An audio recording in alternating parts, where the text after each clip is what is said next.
सुप्रभात बच्चों, मैं आपकी हिंदी की अध्यापिका आशिमा महाजन। आज 10th क्लास का चैप्टर रस, बहुत ही इम्पॉर्टेंट चैप्टर और जिसे बच्चे बहुत ही मुश्किल समझते हैं और 4 नंबर का क्वेश्चन अक्सर छोड़ के आ जाते हैं। तो आज आपके 4 नंबर बिल्कुल पक्के हैं अगर आपने इस वीडियो को ध्यान से देखा, ध्यान से समझा। एक भी नंबर आपका पीछे छूटने वाला नहीं है। 4 में से 4 से 5 नंबर तक के प्रश्न आते हैं इसमें, वो 5 नंबर आपके पक्के हैं। रस, ये मैंने भरत मुनि जी की फोटो दी है बाहर। भरत मुनि जी जिन्होंने रस की उत्पत्ति करी थी। रस की परिभाषा पढ़ेंगे, रस के अंग पढ़ेंगे, रस के प्रकार पढ़ेंगे।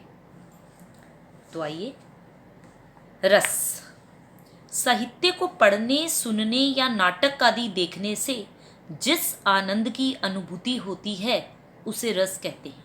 बच्चों, डेली लाइफ में अगर आप देखो, दैनिक जीवन में हम रस शब्द का उपयोग बहुत सारे मीनिंग्स के लिए करते हैं। गर्मी में जब हम स्कूल से लौटते हैं तो अक्सर हम मम्मी को कहते हैं हमें नींबू पानी दे दीजिए, यानी कि आप नींबू का रस प्रयोग करते हैं, पीते हैं, जिससे आपको क्या होता है, आपकी दैहिक प्यास बुझती है, शरीर, ठीक है, जो आपको प्यास लग रही होती है वो बुझती है।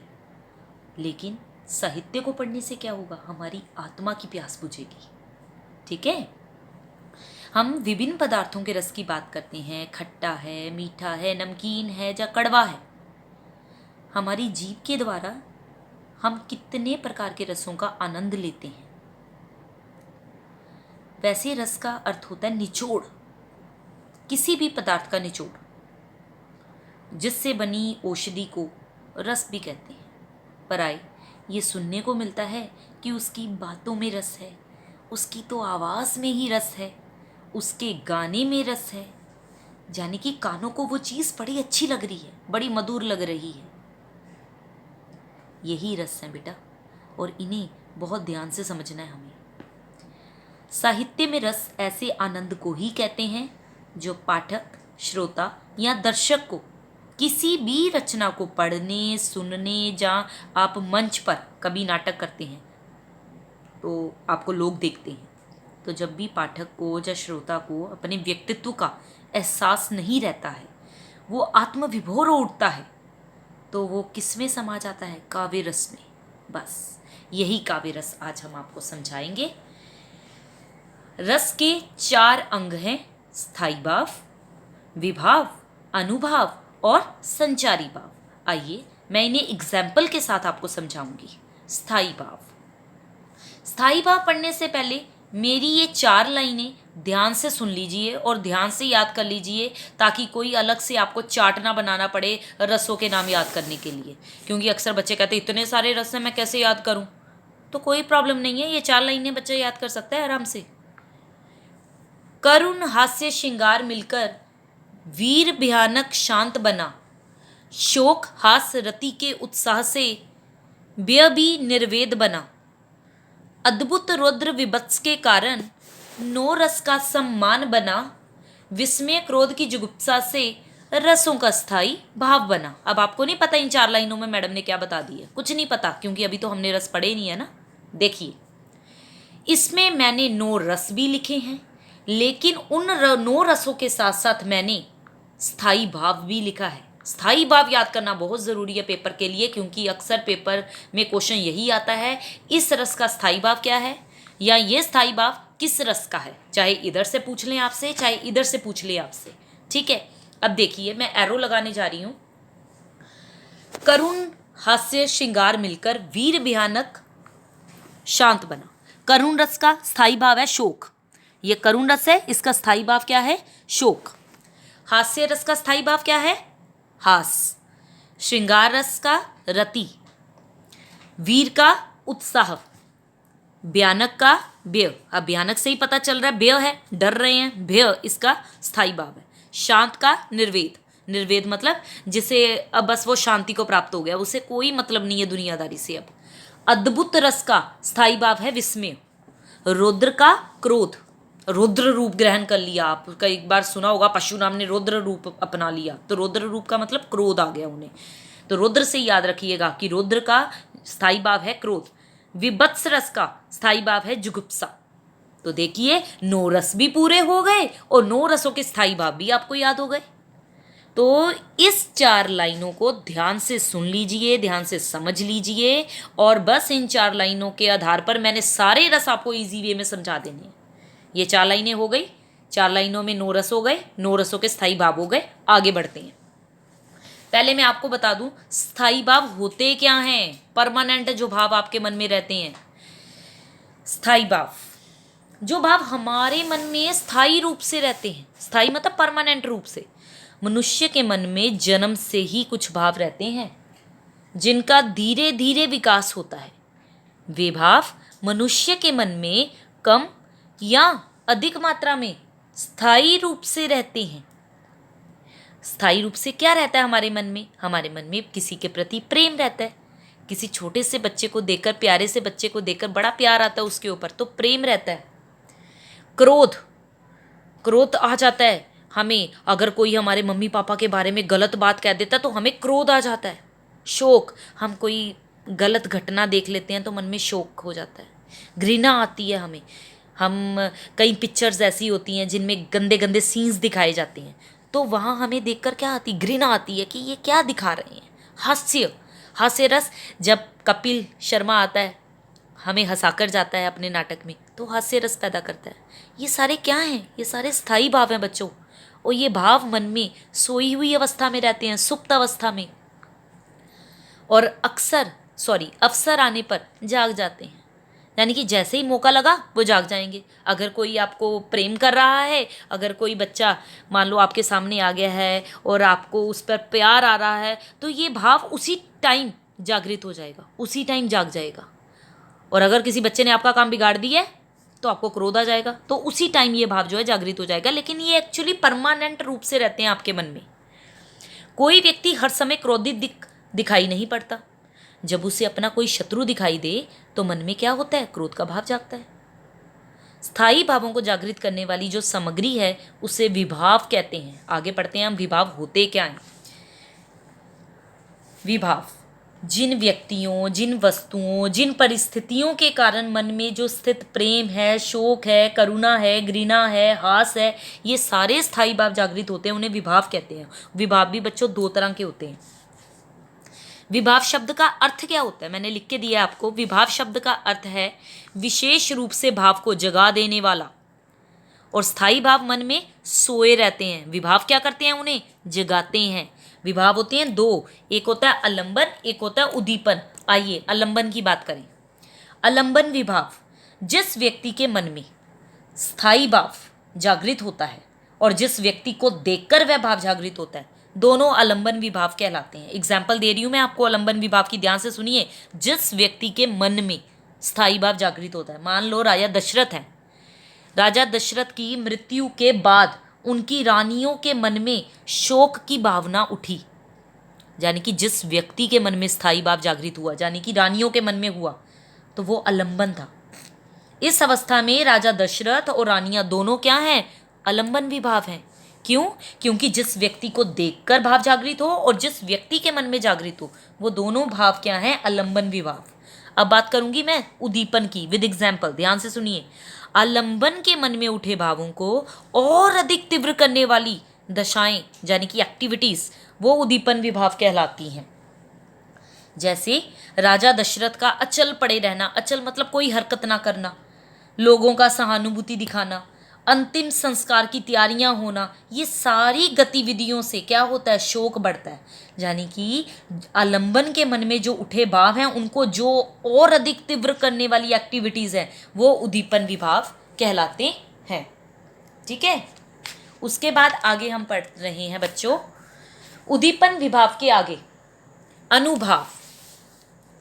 आलंबन और उद्दीपन द्वारा मन में स्थायी भाव जागृत हो जाने पर व्यक्ति जो क्रियाएं करता है, जो चेष्टाएं, जो कोशिशें करता है, अनुभाव कहते हैं उन्हें। कैसे? अब देखो, राजा दशरथ की मृत्यु पर रानियों का रोना।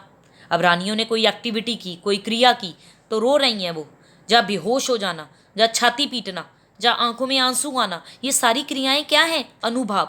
बार बार बात होगी इन सब चीजों की, इसलिए ध्यान से सुन लीजिए। आलंबन और उद्दीपन द्वारा मन में स्थायी भाव जागृत हो जाने पर व्यक्ति जो भी क्रियाएं करेगा, जो एक्टिविटीज करेगा, वही अनुभाव है। आगे पढ़ते हैं। संचारी भाव। किसी भी स्थायी भाव के जागृत होने पर व्यक्ति के मन में उससे संबंधित अनेक विचार उठते हैं। ये स्थायी भाव को और अधिक तेज कर देते हैं और तीव्र कर देते हैं। जैसे कैसे? राजा दशरथ की मृत्यु के समय स्थायी भाव है शोक। शोक, उसके साथ ही और क्या क्या भाव पैदा हो गए? चिंता पैदा हुई, शंका पैदा हुई, मोह पैदा हुआ। ये सारे भाव मन में उठे, ये सारे संचारी भाव हैं। यानी कि किसी भी स्थायी भाव के जागृत होने पर व्यक्ति के मन में उससे संबंधित और कौन कौन से भाव पैदा हुए, वो संचारी भाव हैं। चलिए बच्चों, ये था हमारा रस और रस के अवयव, यानी कि रस के अंग। अब हम पढ़ने जा रहे हैं रस के भेद, जिन पर आधारित क्वेश्चन आपसे पूछे जाएंगे एग्जाम में, और आपको बिल्कुल इजी वे में समझा दिया। ध्यान से सुन लीजिए। रस के भेद।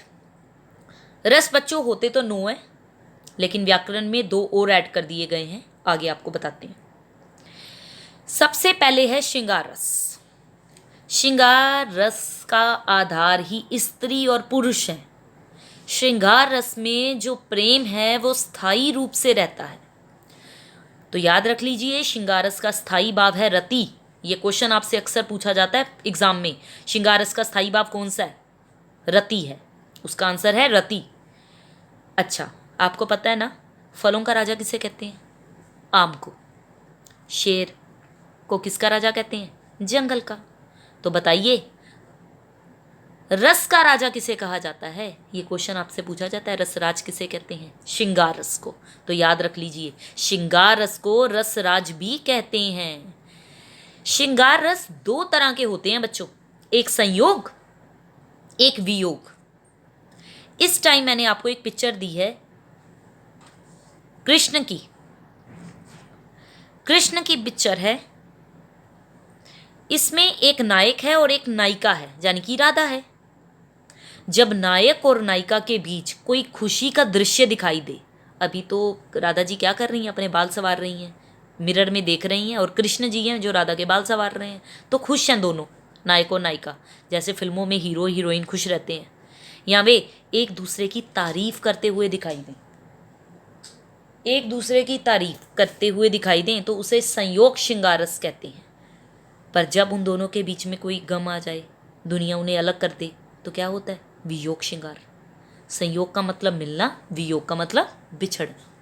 तो लाइनों से आपको पता चल जाएगा कि यहाँ पर संयोग हुआ है या वियोग हुआ है। आइए उदाहरण देखें। संयोग श्रृंगार में बस यही याद रखना कि नायक नायिका एक दूसरे के पास है। मेरे तो गिरधर गोपाल दूसरो ना कोई। अब इस पंक्ति में मीरा भाई क्या कह रही हैं? वो स्वयं को श्री कृष्ण की नायिका समझ रही हैं और श्री कृष्ण को समझ रही हैं अपना नायक। तो यहाँ पर संयोग श्रृंगार रस बन रहा है, क्योंकि यहाँ पर श्रृंगार रस का आधार है कौन? नायक और नायिका, यानी कि मीरा और श्री कृष्ण, उनका पारस्परिक आकर्षण। क्योंकि मीरा तो बहुत बड़ी भक्त थी कृष्ण की, और अब उनके मन में जो भाव आ रहे हैं वो श्रृंगार रस को पैदा कर रहे हैं। दूसरा उदाहरण देखिए। भगत देखी राजी हुई, जगत देखी रोई। इस पंक्ति में जो मीरा है, भगवान के भक्तों को देखकर तो खुश होती है, लेकिन दुनिया को देख के रोती है, क्योंकि दुनिया का रवैया बड़ा खराब है। दुनिया का रवैया जो है वो बहुत ही खराब है। क्यों? क्योंकि दुनिया जो है वो मीरा भाई को श्री कृष्ण की नायिका नहीं समझती, वो उन्हें अलग कर देती हैं उनसे। तो जब अलग ही कर दिया तो वियोग हो गया ना, तो हो गया यहाँ पर वियोग श्रृंगार रस। तो है कोई मुश्किल? चलिए आगे बढ़े। हास्य रस। हास्य रस में मैं आपको क्या बताऊं, बस हंसाना है दूसरों को, और जिसने हंसा लिया दूसरों को, बस वही महान है आज के टाइम पर। जैसे जब किसी कविता, कहानी या साहित्य को पढ़कर हंसी आ जाए तो उसे कहते हैं हास्य रस। अन्य शब्दों में, किसी व्यक्ति या पदार्थ को साधारण से, यानी कि नॉर्मल रूटीन से कुछ अलग देखोगे। मान लो आप किसी दिन रामलीला के पात्र बन गए, आपने हनुमान जी की तरह ड्रेसअप कर लिया खुद को। अब देखने वाला तो आपको देखकर हंसेगा ना, क्योंकि आपको तो उसने अभी तक ऐसे रोल में देखा ही नहीं है। पाठक, मैं ये नहीं कह रही कि हनुमान जी का मजाक उड़ाएगा, मैं ये कह रही हूँ कि आपने उस इंसान को किसी अन्य रूप में देखा, साधारण से भिन्न रूप में देखा, तो आपके मन में हास्य विनोद का भाव जागेगा। चाहे वो पाठक है या श्रोता है या दर्शक है, उसने जिस तरह भी पिक्चर को देखा तो उसके मन में हास्य विनोद का भाव जागा, उसे हास्य रस कहते हैं। अजीब सी वेशभूषा देख ली, अजीब सी एक्टिविटी देख ली, कोई अजीब सी वाणी सुन ली, तो जो भी भाव आया वो है हास्य रस। अच्छे अच्छे नाम भी हो जाएं बदनाम, एग्जाम्पल है ये। जबकि हरिहर राम को लिखना पड़े हराम, लिखना पड़े हराम किसी का क्या कर लेंगे, चिढ़ा चिढ़ा कर गजदारी को गदा कहेंगे। कह काका कभी बाबूलाल बनेंगे बाला, पंडित प्यारे लाल कहे जाएंगे प्याला। ध्यान से सुनिएगा एक एक वर्ड। हास्य रस का स्थाई भाव है हास। अब हंसी देखो कैसी आएगी। उन्होंने कहा है कि किसी व्यक्ति के नाम का पहला अक्षर ले लो। हरिहर के नाम का पहला अक्षर है ह, और उसके नाम के बाद का शब्द पूरा बोल लो। नाम के बाद का पूरा शब्द क्या हो गया? हरिहर राम है। अब ये राम वर्ड आपने लास्ट का ले लिया, हरिहर राम। ह वर्ड ले लिया हरिहर का, लास्ट का ले लिया राम, बन गया वर्ड हराम। तो लिखना पड़े हराम किसी का क्या कर लेंगे। तो बताइए, आप हरिहर को हर राम कह के चढ़ाएंगे तो कैसी स्थिति होगी वहां पर? हास की स्थिति होगी। ठीक है। उसी तरह गजदारी, गजदारी का ग ले लिया, धारी का धा ले लिया तो गदा बन गया, गजदारी को कह दिया गदा। प्यारे लाल, प्यारे लाल का प ले लिया आधा और पीछे लाल ले लिया, बन गया प्याला। यानी कि प्यारे लाल का प्या और लास्ट का वर्ड ला, प्याला। तो इस तरह हरिहर राम गजदारी और प्यारे लाल के नामों को प्रयोग करेंगे तो वह वर्ड इसी तरह बन जाएंगे क्रमशः हराम, गदा, प्याला। ये सब क्या है? उद्दीपन।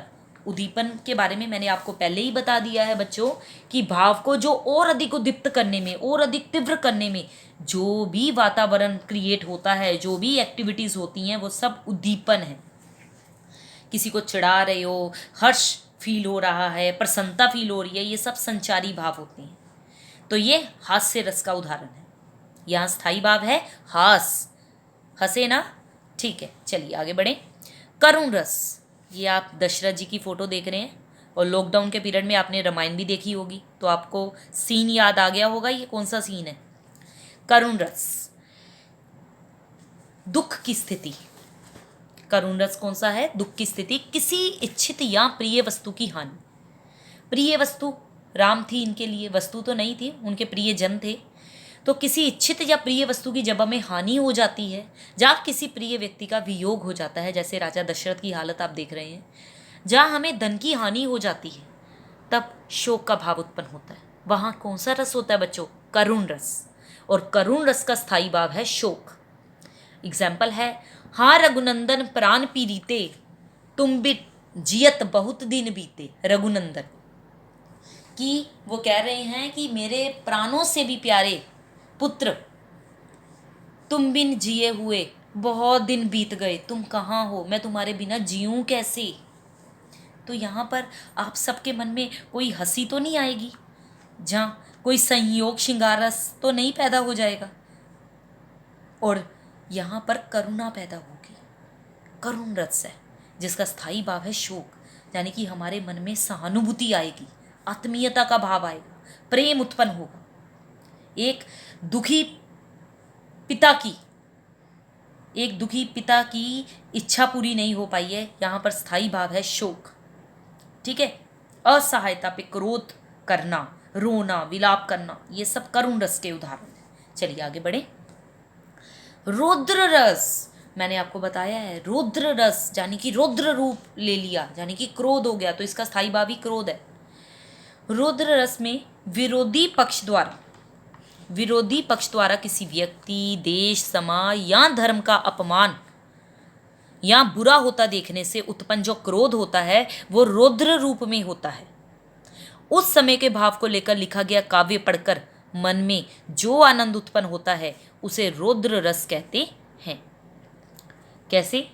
रौद्र रस का उदाहरण देखते हैं। रे नृप बालक काल बस बोलत तो ही न संभार, दन ही समति पुरारी दनु विदित सकल संसार। देखिए ये लक्ष्मण और परशुराम का संवाद है, और लक्ष्मण परशुराम संवाद 10th क्लास का सेकंड चैप्टर है, जो मैं पढ़ाऊंगी आपको बहुत ही इजी वे में, जिसे आप बहुत मुश्किल समझते हैं और उसमें सबसे ज़्यादा क्वेश्चन अटकते हैं उसी में से, उसी चैप्टर में से। इसमें परशुराम और लक्ष्मण आपस में बातचीत क्या कर रहे हैं कि रे नृप बालक, परशुराम जो है ना लक्ष्मण को गुस्से में कह रहे हैं कि ओ राजा के बेटे, रे नृप बालक राजपुत्र, काल बस बोलत, काल के वश में आकर बोल रहा है, तो ही ना संभार, तुझे कोई होश नहीं है, तू कौन से शब्दों का प्रयोग कर रहा है। धन ही समति पुरारी धनु विदित सकल संसार, धनु ही, यहाँ पर धनु ही वर्ड था बेटा, धन ही नहीं है, धनु है, धनु। बचपन में धनुहिया से खेलते हैं ना हम, निशाने लगाते हैं, अक्सर लड़के खेलते हैं। धनु ही सम त्रिपुरारी, त्रिपुरारी मतलब तीनों लोकों के, कौन है, शिवजी। तो तीनों लोकों के त्रिपुरारी शिवजी के धनुष को परशुराम कह रहे हैं कि तुम अपनी धनुइया के समान समझ रहे हो लक्ष्मण, जो तुमने बचपन में तोड़ दी, और तुम्हें इसलिए ये तोड़ने पर कोई भी क्रोध नहीं आ रहा है। तो यहाँ रौद्र रस, परशुराम का रौद्र रस दिखाई दिया, रौद्र रस का स्थायी भाव है क्रोध, क्रोध दिखाई दे रहा है। तो यहाँ कहीं भी आपको लाइन में क्रोध दिखाई देगा, पहचान लीजिएगा वहीं पर रौद्र रस है। आगे पढ़ें, वीर रस। वीर रस का पता ही है, जहां भी हमें वीरता के भाव नजर आएंगे, वीरता की लाइनें पढ़ेंगे, वहीं पर वीर रस होगा। अब वीर रस का एग्जाम्पल पढ़ेंगे, पहले हम पढ़ लें। वीरता की घटनाओं को पढ़कर मन में वीरता, उत्साह का भाव उठने से जो आनंद मिलता है वह वीर रस है। वीर रस शत्रु के घमंड को तोड़कर पैदा होता है। जहाँ गरीब हैं लोग, उनकी बुरी दशा को मिटाने में वीर रस दिखाया जाता है। जहाँ किसी कठिन कार्य को करने का निश्चय करते हुए जो तीव्र भाव हृदय में पैदा होता है, वहाँ पर वीर रस पैदा होता है। और वीर रस का स्थायी भाव है बच्चों उत्साह। हमारे अंदर उत्साह की भावना पैदा हो जाती है कि हमने आज ये काम किया, हमने आज उस गरीब को सड़क पार करा दी, हमने सहायता की किसी की, तो वो उत्साह पैदा हुआ आपके अंदर, तो वो वीर रस कहलाता है। चलिए इसका उदाहरण देखें। जो माँ के आंचल को फाड़े हम वो बाजू तोड़ेंगे, अपने घर में कोई भी जयचंद अब नहीं छोड़ेंगे। इस पंक्ति में कवि क्या कहना चाहते हैं कि जो हमारी भारत माता के साथ विश्वासघात करते हैं, ऐसे जयचंदों, गद्दारों को चुन चुन कर मारो। तो कहता है कि जो भी भारत माता के साथ गद्दारी करेगा, हम क्या करेंगे, उसको छोड़ेंगे नहीं अपने घर में, यानी कि अपने हिंदुस्तान में ऐसे छोड़ नहीं देंगे, उसे चुन चुन कर मारेंगे हम। तो ये वीर रस है। वीर रस मतलब हमने उत्साह दिखाया, तो वीर रस का उदाहरण हो गया ये। आगे बढ़ें। भयानक रस, भयानक से ही पता चला आपने कोई डरावनी चीज़ देख ली है। सांप भी देख लोगे तो भयानक रस पैदा हो जाएगा। देखिए, किसी डरावनी वस्तु या व्यक्ति को देखने से, किसी अपराध का दंड मिलने के भय से मन में जो व्याकुलता उत्पन्न होती है वही भय है। इस टाइम सुशांत का केस चल रहा है, अपराधी को पता है कि अब उसका अपराध पकड़े जाने वाला है, उसके मन में इस टाइम पर जो व्याकुलता उत्पन्न हो रही है वही भयानक रस है, वही भय है। भयानक रस का स्थायी भाव है भय, और यही भय जब हृदय के अंदर उथल पुथल मचा देता है, जो इस टाइम उस अपराधी के मन में मच रही है, और व्यक्ति पूरी तरह उसके वश में हो जाता है, तो वो कौन सा रस कहलाता है बच्चों, भयानक रस कहलाता है। वेरी गुड, वेरी गुड, भयानक रस कहलाता है। चलिए उदाहरण देखते हैं भयानक रस का उदाहरण। एक और अजगरी लखी, एक और मृगराई, विकल बटोही बिछी, पर्यो मूर्छा खाए। अब इस पंक्ति में आप एक फोटो देख रहे हैं ना इस पेज पर, यहाँ बटोही मतलब पथिक है, रास्ते पे खड़ा है एक पथिक है, और जिसके एक तरफ तो अजगर है और दूसरी तरफ क्या है, शेर। अब वो बेचारा हैरान परेशान है, वो करे तो करे क्या, तो वो मूर्छा खा के वहीं बेहोश हो गया डर के मारे। तो ये भयानक रस है, यानी कि पथिक मार्ग में एक और अजगर और दूसरी ओर शेर को देखकर डर के मारे बेहोश हो गया, तो पथिक के मन का ये स्थायी भाव है। तो भयानक रस का स्थायी भाव है भय, भय पैदा हो गया ना उसके मन में, चाहे अजगर ने कुछ नहीं कहा या शेर ने भी कुछ नहीं कहा, लेकिन उसके मन में भय आ गया, डर आ गया, तो भयानक रस का स्थायी भाव हो गया भय। चलिए आगे बढ़ें। विभत्स रस, जिन पंक्तियों को पढ़कर मन में घृणा का भाव आए, घृणा का भाव कि मुझे तो इससे नफरत है। जहाँ फिर कोई गंदी वस्तु देख ली आपने, कोई दुर्गंधपूर्ण वस्तु देख ली, जहाँ कोई निर्लज्जतापूर्ण कोई वस्तु देख ली, उसको देखने से मन में उत्पन्न हुआ जो घृणा भाव है, उसको विभत्स रस वाली कविता कहेंगे। कैसे विभत्स रस वाली कविता? जीवन में बेटा घृणा उत्पन्न करने वाली परिस्थितियों की कोई कमी नहीं है। तो ये घृणा का भाव जो है ना, जब व्यक्ति के मन मस्तिष्क पर पूरी तरह छा जाता है तो वो छी कह के उठता है। छी तो जुगुप्सा से छी कहता है। तो विभत्स रस का जो भाव है वो है जुगुप्सा, उसे विभत्स रस का अनुभाव कहते हैं। सिर पर बैठो काग, आंख दो खात निकारत, खींचत जीभी स्यार, अति ही आनंद उर्धारत, गीद जांग को खोदी खोदी के मांस उपारत, स्वान अंगुरिन काटी काटी के खात बिदारत। यहाँ पर मैंने फोटो दिया राजा हरिश्चंद्र जी का, और ये जो लाइनें लिखी गई हैं ना, ये उस टाइम लिखी गई हैं जब राजा हरिश्चंद्र शमशान घाट के दृश्य को देख रहे हैं। शमशान घाट में जब किसी को लाया जाता है जलाने के लिए, तो उस टाइम पर सिर पर काग बैठा रहता है, कौआ बैठा रहता है, गिद्ध बैठे रहते हैं वहां पर देखने के लिए, नोचेंगे हम इसका मांस। तो वहां के वातावरण को देखकर उनके मन में, राजा हरिश्चंद्र के मन में जो जुगुप्सा पैदा हुई, जो घृणा पैदा हुई, वही स्थायी भाव है। गीद स्यार, कुत्तों को का मांस नोचकर खाना, ये सब घृणा को बढ़ा रहे हैं। यानी कि ये सारी चेष्टाएं, ये सारी एक्टिविटीज हैं, ये सब उद्दीपन हो गया। देखने वाले यानी कि राजा हरिश्चंद्र का इनके बारे में जो सोचना है वो अनुभव हो गया। जो मोह है, जो मूर्छा है, वो इसके संचारी भाव हो गए। तो इस तरह बच्चों ये मैंने आपको विभत्स रस बता दिया। अद्भुत रस, अलौकिक वस्तु देख ली आपने, कोई आश्चर्यजनक वस्तु देख ली, उसको देखकर आपको अचानक विश्वास नहीं होता, उस चीज को देखकर मन आश्चर्य से भर जाता है। यह विस्मय जब अलौकिक आनंद प्रदान करता है तो वह अद्भुत रस कहलाता है। कैसे? जैसे राणा की पुतली फिरी नहीं तब तक चेतक मुड़ जाता था। कहता है महाराणा प्रताप की पुतली, पुतली मतलब आंखें, अभी घूमती भी नहीं थी कि जो उनका घोड़ा था चेतक, वो निकल पड़ता था। यानी कि वो इशारा समझ आता था। बड़ी हैरानी वाली बात है ना, ये अद्भुत बात है कि राणा प्रताप ने अभी इशारा भी नहीं किया और चेतक जो था वो, राणा प्रताप ने अभी इशारा भी नहीं किया और चेतन समझ भी गया कि राणा प्रताप का इशारा क्या है। चलिए आगे बढ़ते हैं। शांत रस। शांत रस क्या होता है? देखिए थोड़ी सी आपको नॉलेज दें हम शांत रस की। तत्व ज्ञान उत्पन्न होने पर सांसारिक वस्तुओं के प्रति हृदय में जो विरक्ति होती है उसे निर्वेद कहते हैं। आहा हा, क्या लाइन है। लेकिन ये सारी लाइन जो है आपके सर से ऊपर से निकल गई। कोई बात नहीं, जो आपके सर के ऊपर से नहीं निकलेगी उस भाषा में भी मैंने लिख दिया है। जब मन में कोई भाव ही नहीं आता, या यूं कहें कि यहाँ कोई रस ही नहीं होता, वहाँ शांत रस होता है। यानी कि जिस इंसान को जीवन की नश्वरता का ज्ञान हो गया तो एक प्रकार का उसके मन में वैराग्य उत्पन्न हो जाता है। ऐसा होने से मनुष्य क्या करता है, चाहे उसे संसार की भौतिक वस्तुएं नजर आ रही हो या लौकिक वस्तुएं नजर आ रही हैं, कोई असर नहीं है। इसी को निर्वेद कहते हैं बच्चों। निर्वेद रस, पूरी तरह निर्वेद हो जाने पर वो व्यक्ति शांत रस को अनुभव करता है। उदाहरण देखिए, गुरु गोविंद तो एक है, दूजा ये आकार, आपा मेटी जीवित मरे तो पावे करतार। यानी कि इस पंक्ति में गुरु और गोविंद दोनों में कोई भेद नहीं है, कोई रहस्य नहीं है, दोनों एक जैसे हैं गुरु और गोविंद। बस गुरु का शारीरिक रूप कहता है चाहे जैसा भी हो, लेकिन अंदर से दोनों में कोई अंतर नहीं है। लेकिन कुछ लोग ऐसे होते हैं जो मैं करते रहते हैं, मैंने ये किया, मैंने ये कर्मकांड किया, मैंने तीर्थ यात्रा की। तो कहता है जो व्यक्ति मैं की भावना का त्याग कर देता है, आपा मेटी जीवित मरे तो पावे करतार, वही सदगुरु के दर्शन प्राप्त कर लेता है। तो इस पंक्ति को पढ़ के हमें गुस्सा थोड़ी आया है, या इस पंक्ति को पढ़ के हमें कोई संयोग श्रृंगार का रस थोड़ी मालूम पड़ा, या इस पंक्ति को पढ़ के हमें उत्साह थोड़ी पैदा हो गया।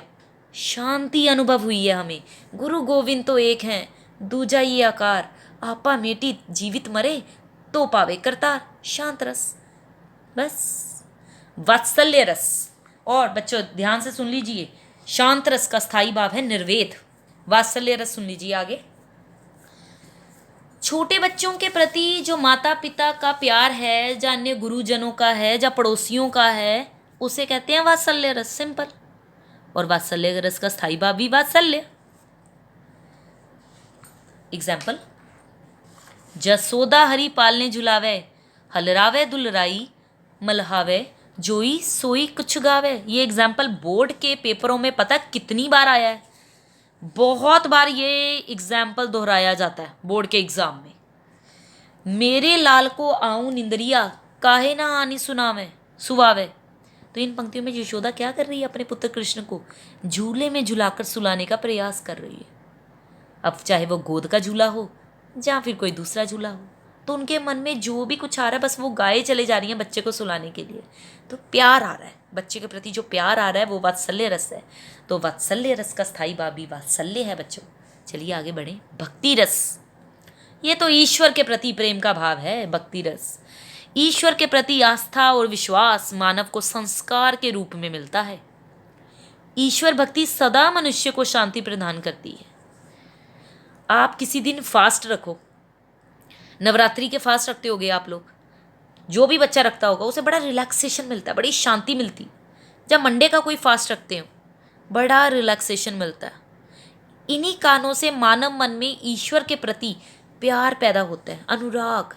ये ईश्वर के प्रति जो अनुराग है ना, यही तो स्थायी भाव है। उदाहरण देखिए, पायो जी मैं तो राम रतन धन पायो, पायो जी मैं तो। देखो भक्ति रस में डूब गई मैं भी, और मैं भी गाना शुरू हो गई। चलिए सीधी तरह पढ़ते हैं। पायो जी मैं तो राम रतन धन पायो, वस्तु अमोलक दी मारे सतगुरु, कृपा कर अपनायो। अब इसमें मीरा जी क्या कह रही हैं? इस पंक्ति में मीरा ने राम नाम का अलौकिक धन प्राप्त कर लिया है। अब उसे क्या प्राप्त करना है? कुछ भी नहीं, जिसे उसके गुरु रविदास जी ने दिया है। तो यहाँ भक्ति रस का स्थायी भाव हो गया रति। कितनी आसानी से हमने सारे रस और उनके भाव सीख लिए। मुझे नहीं लगता आपको आगे जितने मैंने एग्जाम्पल दिए हैं आपको समझने में दिक्कत आएगी। 15 उदाहरण दिए हैं, और ये जितने भी 15 उदाहरण हैं सारे बोर्ड के एग्जाम में आए हुए उदाहरण हैं। इसी तरह की पंक्तियां आपको पूछी जाएंगी, और इन्हीं पंक्तियों पर आधारित कोई और भी पंक्तियां दी जाएंगी, तब भी कोई प्रॉब्लम नहीं है। बहुत इजी वे में समझा दिए रस। अब आप जानिए इन 15 उदाहरणों को। उससे पहले रस के भेद हैं, रस 9 प्रकार के हैं, आपको पता चल गया। इन शॉर्ट मैंने बता दिया है, परंतु वात्सल्य और भक्ति को भी रस माना गया है। चलिए आगे। अभ्यास प्रश्न है, निम्नलिखित काव्य पंक्तियों में प्रयुक्त रस का नाम लिखिए। पहला उदाहरण, बाल दशा सुख निरखी जसोदा, पुनि पुनि नंद बुलावती, अंचरा तरलय ढांकी सूर के प्रभु को दूध पियावती। साफ पता चल रहा है कि यशोदा माँ और कृष्ण का प्रेम की बात हो रही है, जाने की वात्सल्य रस है। आगे, व्यतीत हो उठी माँ, व्यथित है बच्चों, यहाँ पर व्यतीत नहीं है, व्यथित है यहाँ पर। व्यथित हो उठी माँ बेचारी, व्यथित हो उठी माँ बेचारी। देखिए ये व्यथित के स्पेलिंग हैं आपके। व्यथित हो उठी माँ बेचारी, तो अब माँ बेचारी व्यथित हो उठी है। अब व्यथित मतलब परेशान हो गई है। वो कौन सा रस है? करुण रस है, साफ पता चल रहा है।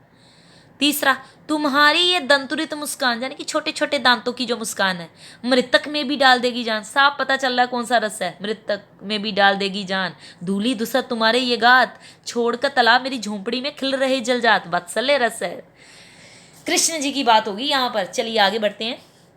वीर तुम बड़े चलो, धीर तुम बड़े चलो, सामने पहाड़ हो कि सिंह की दहाड़ हो, तुम कभी रुको नहीं, तुम कभी झुको नहीं। साफ पता चल रहा है वीर रस है भाई। आगे, बतरस लालच लाल की, मुरली धरी लुकाए, सो करे भोनू हंसे देन, कहे नट जाए। अब देखो यहाँ पर बतरस लालच लाल की, मुरली धरी लुकाए, मुरली की बात, यानी कि यहाँ पर सो करे बोहनू, यहाँ पर जो नायक और नायिका है उनकी बातें चलनी है आपस में। तो यहाँ पर संयोग श्रृंगारस है, श्रृंगारस की बात है। चलिए आगे बढ़े। कौरवों का श्राद्ध करने के लिए यहाँ की रोने को चिता के सामने, शेष अब है रह गया कोई नहीं, एक वृद्धा एक अंधे के सिवा। अब श्राद्ध की बात है, यानी कि शोक ही पैदा होगा। तो कौन सा रस है? करुण रस है। आगे, खद्दर कुर्ता बकबको नेता जैसी चाल, यही भानक बो मो मन बसो, सदा बिहारी लाल। अब देखो खद्दर कुर्ता बकबको नेता जैसी चाल है, कौन सा रस है? हंसी आ जाएगी पहले ही, हास्य रस। चलिए आगे। पड़ी थी बिजली सी विकराल, लपेटे ये दन जैसे बाल, कौन छेड़े ये काले सांप, अवनीपति ऊँटे अचानक कांप। अब देखो डर पैदा हो गया, भयानक रस आ गया। अगला कहत नटत, बहुत इंपॉर्टेंट उदाहरण है ये भी। वैसे तो सारे ही इंपॉर्टेंट है, लेकिन ये भी बहुत बार बार रिपीट होता है बोर्ड के एग्जाम में। कहत नटत रिजत खिजत मिलत खिलत लजियात, भरे बोन में करत है नैनू ही शोभा। नैनो ही नैनो में सारी बात हो गई, नायक और नायिका की श्रृंगार रस है। चलिए आगे। नाक तमंचे जैसी इसकी, उसकी नाक दुनाली, किसी किसी की भरी भरी सी, किसी किसी की काली। छी छी छी। तो कौन सा रस हो गया? हास्य रस। हंसा दिया ना आपको इसी पंक्ति में। चलिए आगे।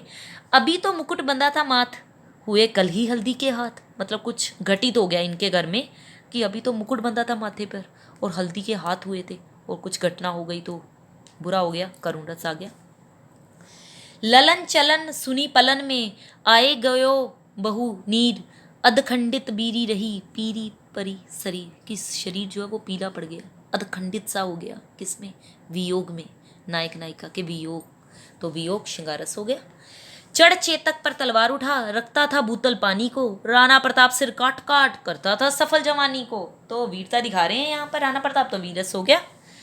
एक मित्र बोले, लाला तुम किस चक्की का खाते हो, इतने महंगे राशन में भी तुम तोंद बढ़ाए जाते हो। यानी कि लॉकडाउन के टाइम पे बोल रहे होंगे। जी नहीं, ये बहुत पुरानी कविता है। हास्य रस है, हंसा रहे हैं। आगे। रानी विधवा हुई हाय, विधि को भी दया नहीं आई। ये रानी लक्ष्मीबाई की बात हुई है यहाँ पर। और अब बात शोक की है तो करुण रस है। ये था हमारा चैप्टर रस और रस के भेद। समझिए, पढ़िए, मेरे चैनल को लाइक कीजिए, सब्सक्राइब कीजिए और कमेंट करना इस वीडियो पर बिल्कुल मत भूलिएगा। और जिसको शेयर भी करना चाहिए वो शेयर भी करे अपने दोस्तों के साथ। टिल देन गुड बाय, जल्द मिलते हैं आपको नई वीडियो के साथ।